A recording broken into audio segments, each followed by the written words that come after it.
Her male best friend mocked me at dinner. She could do way better than you. I shut him down in front of everyone. She snapped, apologize or we're over. I smiled. I didn't say a word, but when she came home weeks later, she finally learned what done really means. For 3 years, my life with Anna was good. Great, even.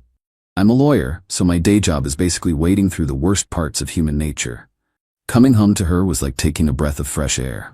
She was a paralegal, smart as a whip, and had this fire in her to go to law school and make a name for herself. I loved that about her.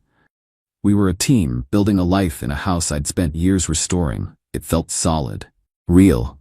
I wasn't just paying bills for a girlfriend, I was investing in the woman I was going to marry. But there was always this static, a low-level hum of something not being quite right. And that static had a name, Leo. Leo was her best friend from college. He was a graphic designer, one of those guys who calls himself an artist and acts like working a 9-to-5 is a fate worse than death.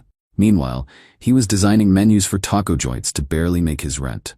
To hear Anna tell it, he was her ride or die, her platonic soulmate, the guy who protected her. To me, he was a leech with a superiority complex, and he had made it his life's mission to undermine our relationship. He was a pro at it, I'll give him that. He never did anything you could call him out on directly. It was all subtle digs, little poison darts disguised as compliments. Her ex-boyfriend, Alex, a musician who'd broken her heart, was his favorite topic.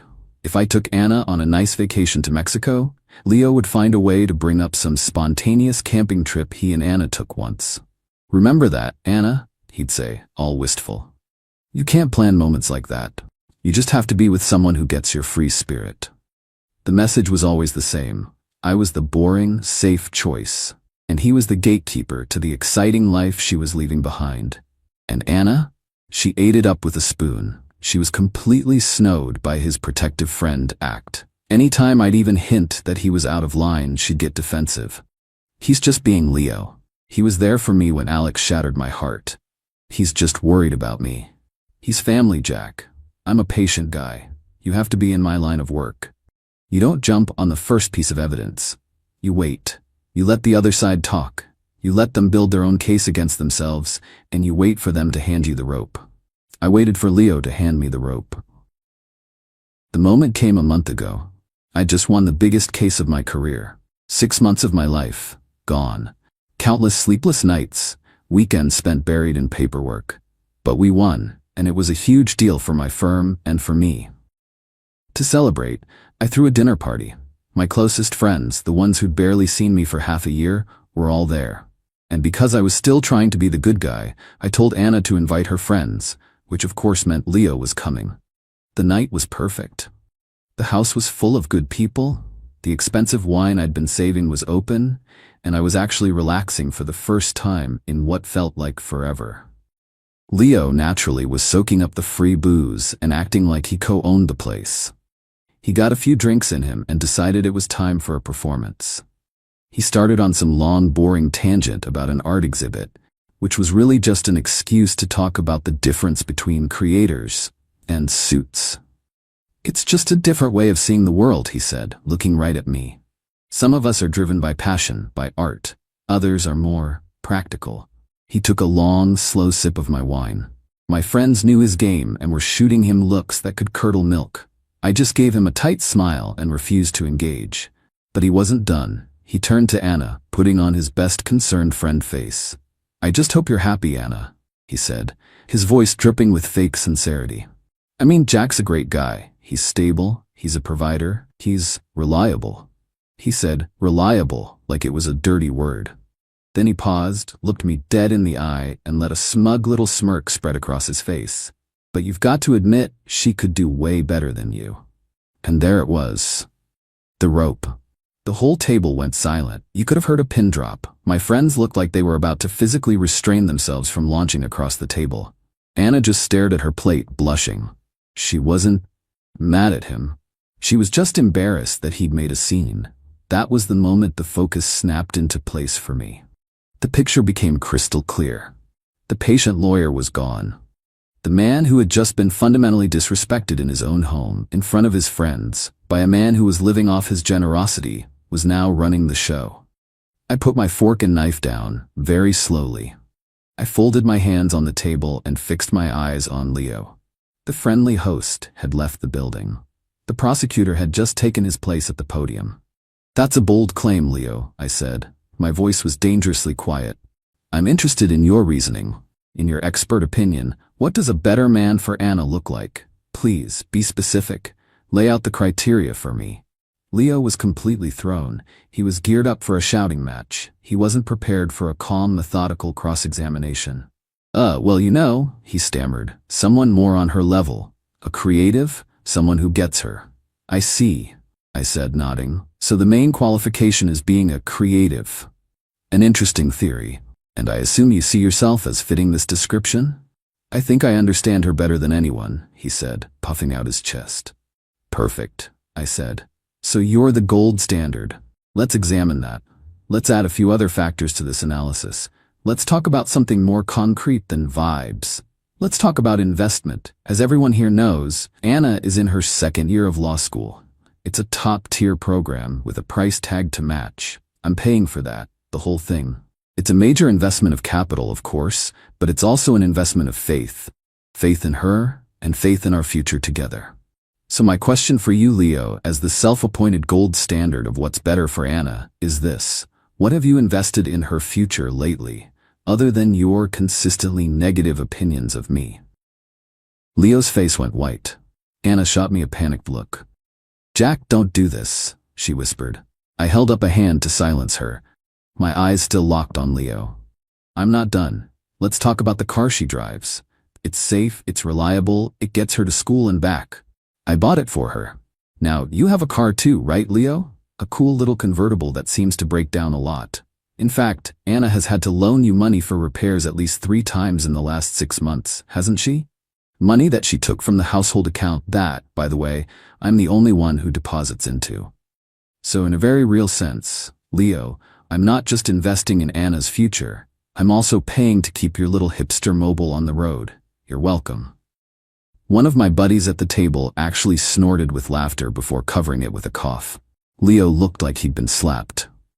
"And finally," I said, leaning forward, my voice dropping, "let's talk about this house. The roof over her head. I own it, I pay the mortgage, I fix the things that break.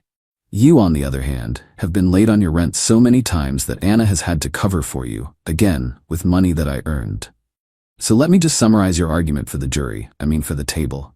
Your position is that a man who provides a stable home, a reliable car, and a fully funded, top-tier education is an inferior choice for Anna, and that a better man, by your definition, is one who is a financial black hole, who drains her resources, and who repays her kindness by systematically trying to sabotage her relationship out of what can only be a pathetic, transparent, and deeply creepy obsession. Is that a fair and accurate summary of your position, Leo?" I leaned back. The closing argument was done. The room was utterly silent. Leo was a broken man, a witness who had just been torn to shreds on the stand. He just sat there, humiliated, unable to speak. I looked at my friends who were all staring at Leo with open contempt. Then I looked at Anna. Her face was a storm of emotions.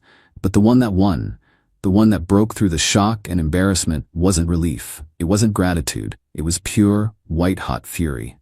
She shot up from her chair, the legs scraping violently against the floor. Her whole body was shaking. "I cannot believe you just did that," she hissed. "You humiliated him, in front of everyone." "He humiliated himself, Anna," I said, my voice tired now. "I just presented the evidence." "Apologize to him," she demanded, her eyes blazing with a fire that was aimed entirely at me. "Right now. Apologize to my best friend for what you just did. Apologize, or we are over." And there it was. The ultimatum, the final piece of evidence. She was standing next to the wreckage of a man who had just been exposed as a manipulative parasite, and she was defending him. She was choosing him. The love I had for her didn't just die, it was executed. I looked at her, and for the first time I saw her with perfect clarity. I didn't get mad, I didn't yell, I just smiled. A small, sad, and completely final smile. I didn't say another word. I stood up, picked up my wine glass, and walked into the kitchen, leaving her standing alone in the silent dining room. The case was closed. The verdict was in. The aftermath of that dinner was swift. Anna and Leo left together in a cloud of drama. She moved in with him that night, a decision I'm sure was made in the heat of her rage and his humiliation. In her mind, she'd thrown down the gauntlet. She was waiting for me to come crawling back, to apologize, to do whatever it took to fix what I had broken. She had no idea that I had simply accepted her terms. For 2 weeks, I went completely dark. I didn't answer her calls. I didn't reply to the barrage of angry, then confused, then pleading texts. I ignored the mutual friends she sent to plead her case. I was a ghost. Instead of chasing her, I got to work. My house, which had felt like our home, now felt like a crime scene. I spent a weekend methodically packing every single thing she owned into boxes. It wasn't an angry act, it was a cleansing.